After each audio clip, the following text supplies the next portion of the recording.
الذين جاءوا بالإفك عصبة منكم لا تحسبوه شرا لكم بل هو خير لكم لكل امرئ منهم ما اكتسب من الإثم والذي تولى كبره منهم له عذاب عظيم۔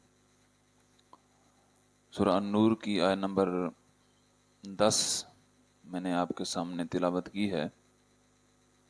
سورہ نور کی آیت نمبر 10 سے لے کر آیت نمبر 20 تک، یہ 10 آیات اللہ تبارک و تعالی نے حضرت سیدہ عائشہ صدیقہ رضی اللہ تعالی عنہا آپ کی پاکیزگی کو بیان کرتے ہوئے ارشاد فرمائی ہیں۔ تو ان سب آیات کا پس منظر میں آپ کے سامنے رکھنا چاہوں گا۔ بہت ضروری ہے ان آیات کا پس منظر جاننا ہم سب کے ایمان کے لیے۔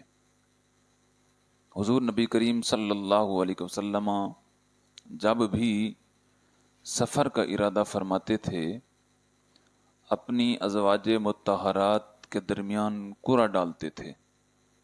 جس بیوی کا نام نکل آتا اسے حضور اپنے ساتھ سفر میں لے جایا کرتے تھے۔ تو ایک دن حضور نے کسی غزوے کی طرف سفر فرمانا تھا، قرعہ ڈالا تو حضرت عائشہ صدیقہ رضی اللہ تعالی عنہا کے نام کا قرعہ نکل آیا۔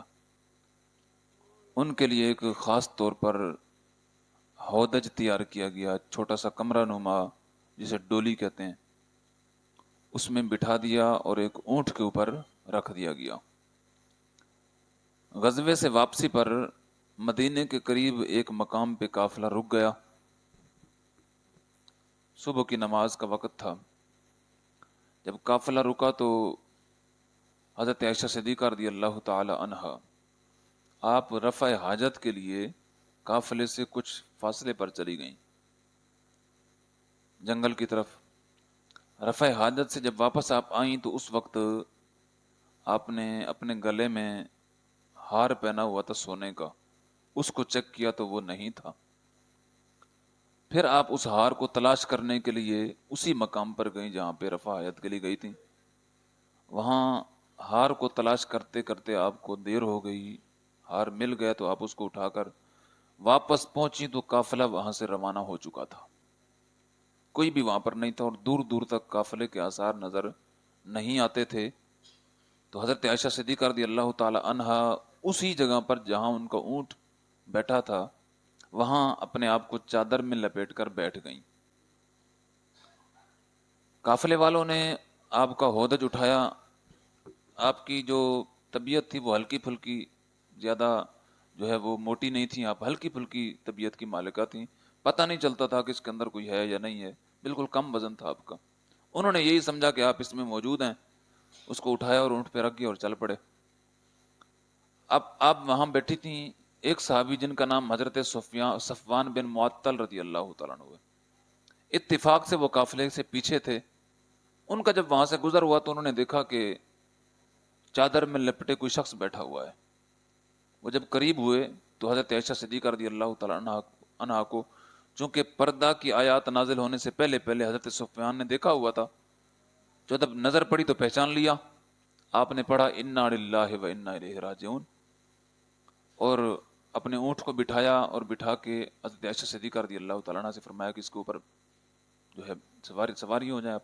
وہ سوار ہو گئیں۔ حضرت صفوان بن معطل پیدل چلے اور حضرت عائشہ کو سوار کیا اونٹ کے اوپر اور اونٹ کو بھگاتے ہوئے لے گئے۔ دوپہر کا وقت ہوا، قافلہ مدینے کے اندر داخل ہو گیا۔ پیچھے سے حضرت صفوان بن معطل رضی اللہ تعالی عنہا بھی اپنی اونٹنی کو لے کر حاضر ہو گئے۔ اس قافلے میں جو ہے وہ کچھ منافقین بھی شامل تھے، خاص طور پر عبداللہ بن ابی جو منافقین کا سردار تھا وہ بھی تھا۔ اس نے جب دیکھا کہ حضرت عائشہ صدیقہ اونٹنی پر سوار ہیں اور مہار اس کی حضرت صفوان بن معطل نے پکڑی ہوئی ہے، اس نے لوگوں کے کان بھرنا شروع کر دیے کہ نعوذ باللہ، جان بوجھ کر حضرت عائشہ صدیقہ وہاں رک گئیں۔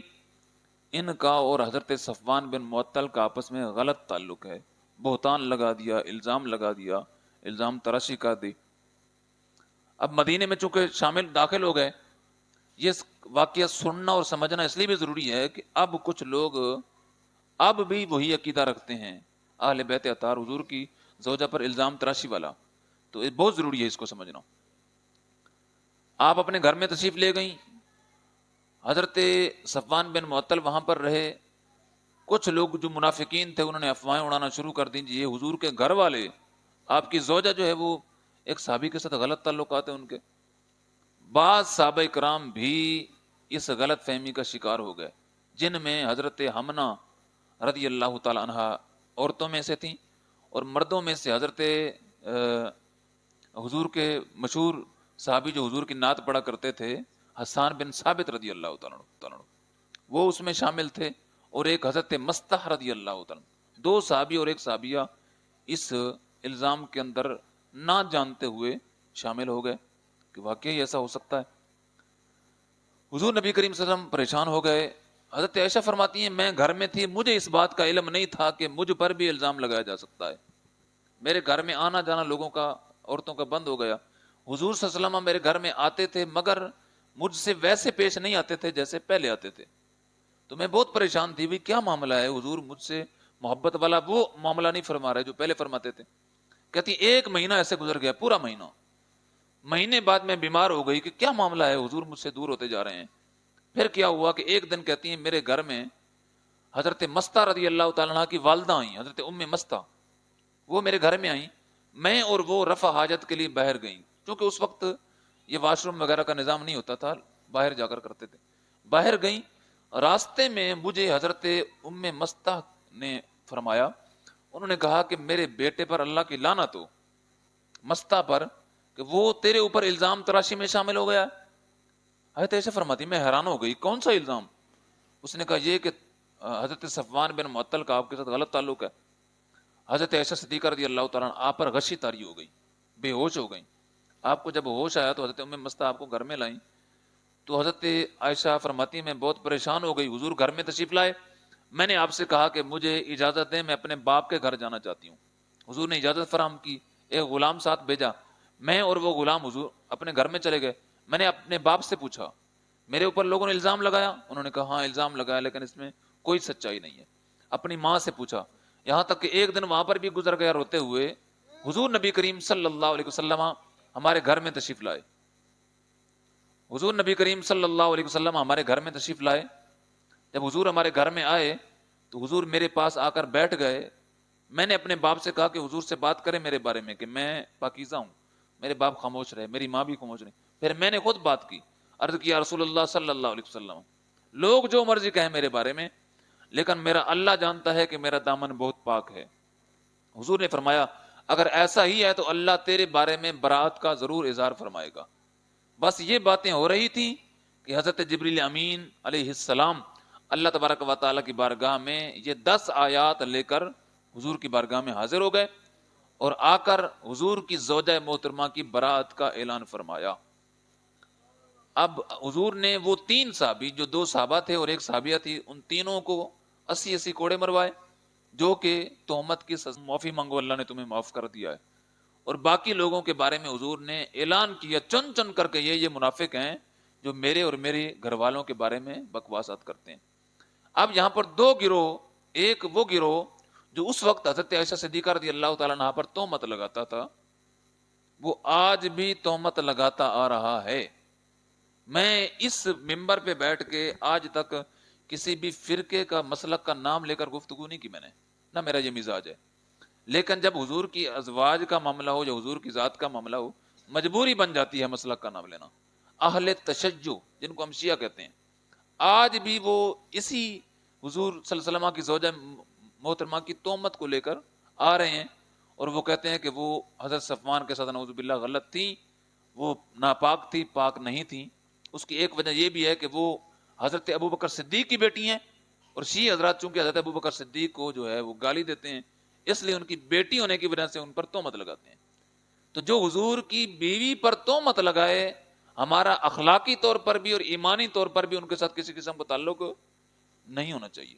یہ ہمارے ایمان کی کمزوری ہوگی کہ اگر ہم حضور کا کلمہ پڑھ کر بھی حضور کی زوجہ محترمہ کی, آپ کی عزت اور آپ کی ناموس پر کسی قسم کی کوئی بات نہ کر سکیں.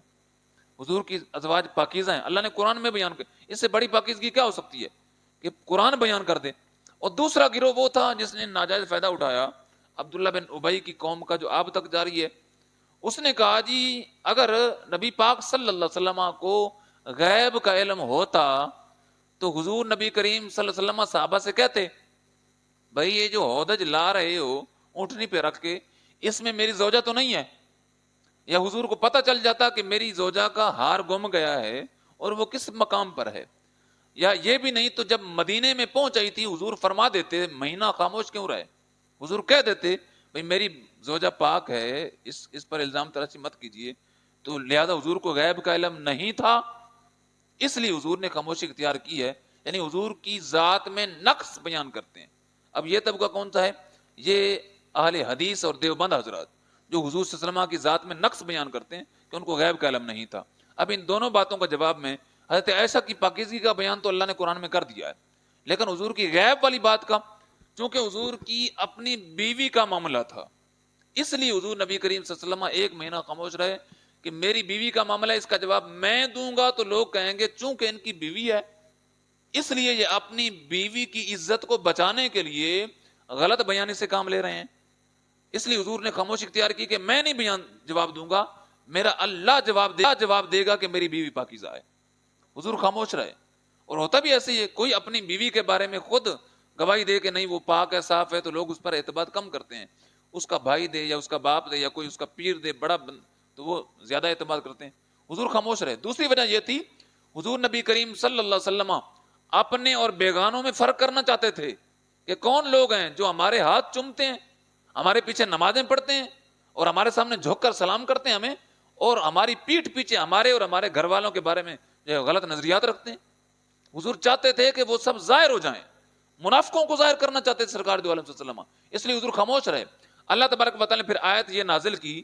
اب ان آیات میں سے پہلی آیت کا صرف میں ترجمہ کروں گا، باقی آیت کا کل انشاءاللہ اس میں سے ہی پتہ چل جائے گا۔ اللہ نے خود بھی حکم دیا کہ آپ کا چپ رہنا بہتر تھا۔